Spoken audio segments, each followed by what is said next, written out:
نحمده ونصلی علی رسولہ الکریم اما بعد۔ آپ جانتے ہیں 15ویں پارے میں سبحان الذی اسریٰ، اللہ تعالیٰ نے اس میں آپ نبی پاک صلی اللہ علیہ وسلم کے معراج کے واقعے کو بیان فرمایا۔ مسجد حرام سے مسجد اقصی تک اللہ تعالیٰ لے کر گئے، وہاں سے ساتوں آسمان کی سیر کرا کر پھر اپنے دیدار سے مشرف فرمایا۔ معراج یہ کوئی خواب نہیں ہے، لوگ کہتے ہیں خواب میں تو اس سے اور بڑی چیزیں دیکھتا ہے انسان، یہ کوئی خواب نہیں ہے، ایک حقیقت ہے جو بیداری کی حالت میں کی ہے، ورنہ خواب سے کوئی اختلاف نہیں ہوتا تھا۔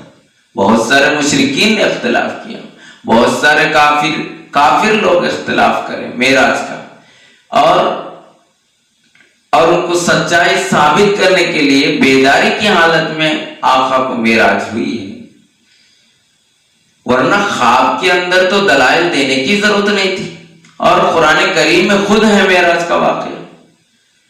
بزرگوں، اس آیت سے یہ معلوم ہوتا ہے کہ اللہ کے نبی کو اللہ تعالیٰ نے وہ چیز، وہ فضیلت عطا کی ہے، وہ امام اور نبی نہیں بلکہ امام الانبیاء ہے، اور اللہ تعالیٰ نے ایسی خاص چیز عطا کی گئی کوئی کسی اور نبی کو نہیں دی گئی، وہ فضیلت تو اپنی جگہ مسلم ہے۔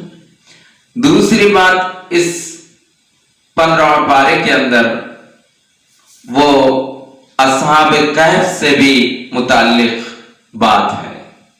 بنی اسرائیل کی قوم کا ذکر ہے، اس قوم کو پیغمبروں نے بہت سمجھایا، اس قوم نے توریت کا انکار کیا، اس کے بعد توریت ہی نہیں بلکہ اس نے یہاں تک کہ کچھ نبیوں کو بھی اس نے قتل کر دیا۔ اس میں حضرت زکریا علیہ السلام، حضرت یحییٰ علیہ السلام ہیں، ان کو شہید کر دیا گیا، اور شعیب علیہ السلام کو بھی وہ لوگ قتل کر دیے۔ وہ قوم بہت ہڑدل اور بہت ہی اب جری تھی۔ اسی طرح سے آقا محمد عربی صلی اللہ علیہ وسلم پر بھی بہت سارے لوگ جانی دشمن تھے، لیکن اللہ تعالیٰ نے مسلمانوں کو غلبہ حاصل فرمایا۔ اصحاب کہف کا جہاں تک مسئلہ ہے، یہ کچھ نوجوان تھے جو ایمانی حرارت، ایمانی جاذبیت رکھنے والے تھے۔ اس وقت کا بادشاہ دقیانوس تھا، وہ بادشاہ بت پرستی پر ان پر ظلم کرتا تھا، اور وہ کہتا تھا کہ تم بت پرستی کرو۔ وہ بستے کوئی حال ان کا کسی جگہ پناہ نہ ملی، ایک غار میں چلے گئے، اس غار میں پناہ لی۔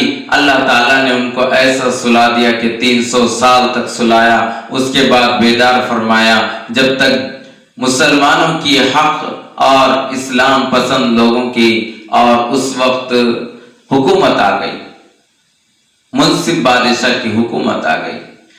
جب وہ لوگ آئے پھر دیکھے معاشرہ ہی پورا تبدیل ہو گیا۔ سبحان اللہ۔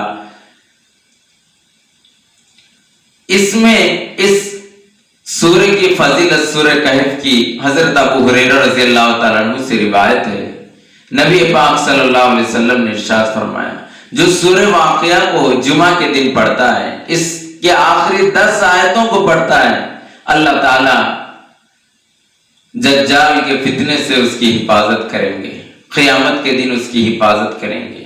اور اس کے علاوہ اس سورہ کو پڑھنے کا اہتمام کرے کوئی بندہ، آقا دو جہاں محمد عربی صلی اللہ علیہ وسلم نے فرمایا 2 جمعہ تک وہ نور سے منور رہے گا۔ اور اسی طرح سے موسیٰ علیہ السلام اور خضر علیہ السلام کا واقعہ بھی اس میں منقول ہے۔ حضرت موسیٰ اور خضر کا واقعہ،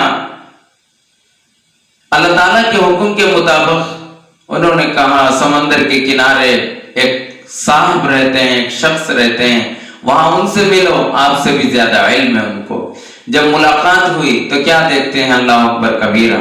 خضر علیہ السلام نے کہا میرے ساتھ رہنے کی آپ کو بالکل گنجائش ہے، لیکن میری بات پر آپ کو سوال کی گنجائش نہیں ہے، میرے فعل پر آپ کو سوال کی گنجائش نہیں ہے، میرے کام پر خاموشی اختیار کرنا۔